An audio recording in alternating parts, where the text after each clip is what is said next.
جب ہم طالب علم تھے تو ہمیں یقین تھا کہ یہ جو تین عورتیں تین کہانیاں ہیں یہ بس ایسے ہی ہے کہانیاں، یہ گھڑ لی جاتی ہیں، وہ لکھ لی جاتی ہیں صرف اس لیے کہ پرچے کو مقبول بنایا جائے، اخبار جہاں کو مقبول بنایا جائے۔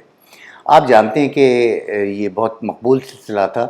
اخبار جہاں خود بڑا ایک پاپولر میگزین تھا، اس میں چھپتی تھی تین عورتیں تین کہانیاں، یعنی تین عورتوں کی تین کہانیاں۔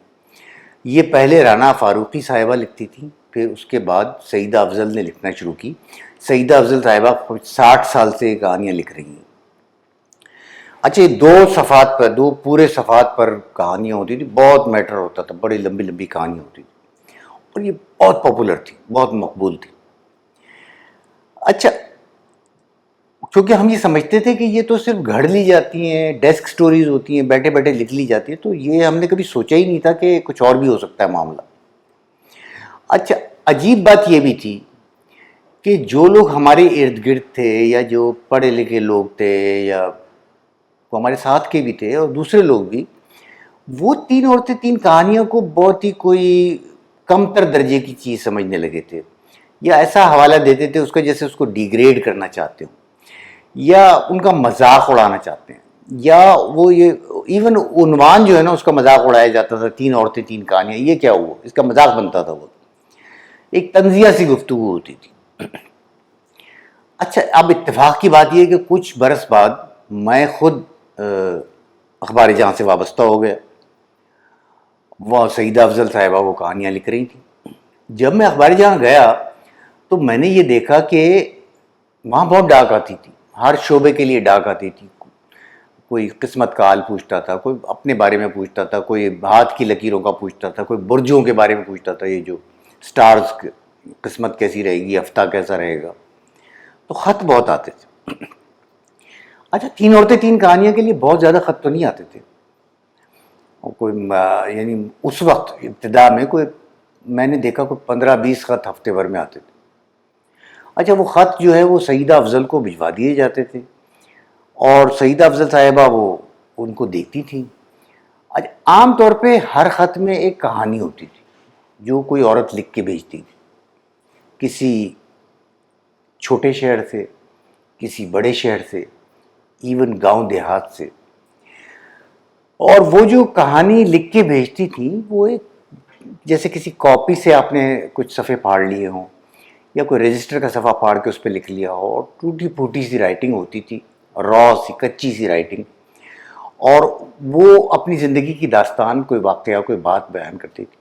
ان کہانیوں میں سے سعیدہ افضل 3 کہانیاں منتخب کرتی تھی ایک ہفتے میں۔ وہ 3 کہانیاں شائع ہوتی تھی، وہ ان کو نئے سرے سے لکھا جاتا تھا آبویسلی، اور ایک کہانی بنایا جاتا تھا۔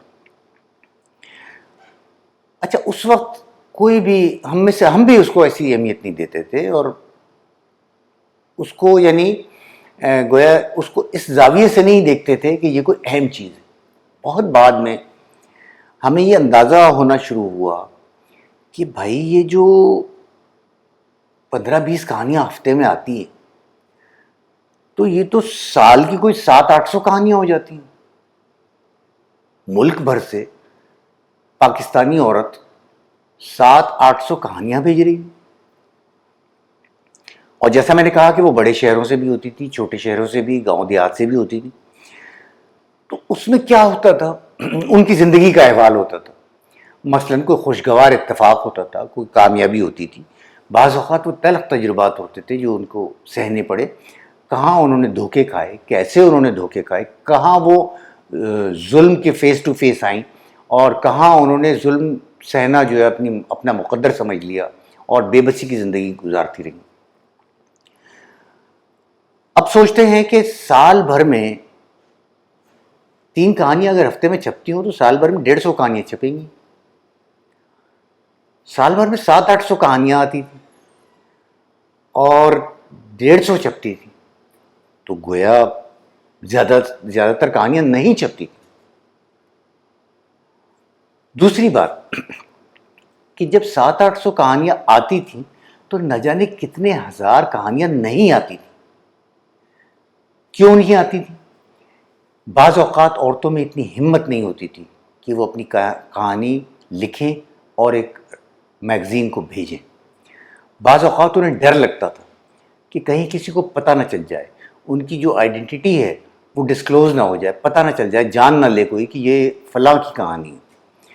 بہت سی ایسی تھی جن کا خیال تھا کہ ان کو لکھنا نہیں آتا اور وہ اپنی بات مؤثر طور پہ بیان نہیں کر سکتے، تو وہ ایسی ہزاروں کہانیاں آتی تھیں اور نہیں بھی آتی تھیں۔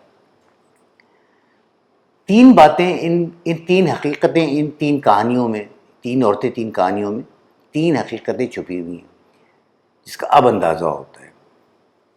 پہلی بات یہ کہ یہ صرف کہانیاں نہیں تھیں، یہ ان عورتوں کے لیے دل کی بات کہنے کا واحد راستہ تھا۔ دوسری حقیقت کہ یہ وہ آئینہ تھا جس میں پاکستانی عورت کی خوشیوں اور غموں کا اور امیدوں اور محرومیوں کا عکس دکھائی دیتا تھا، ریئل عکس۔ اور تیسری اور آخری بات یہ کہ جو لوگ ان کہانیوں کا مذاق اڑاتے تھے وہ ایک نہایت نامناسب حرکت کرتے تھے۔ ان کہانیوں کو احترام ملنا چاہیے تھا، بہت زیادہ احترام ملنا چاہیے تھا۔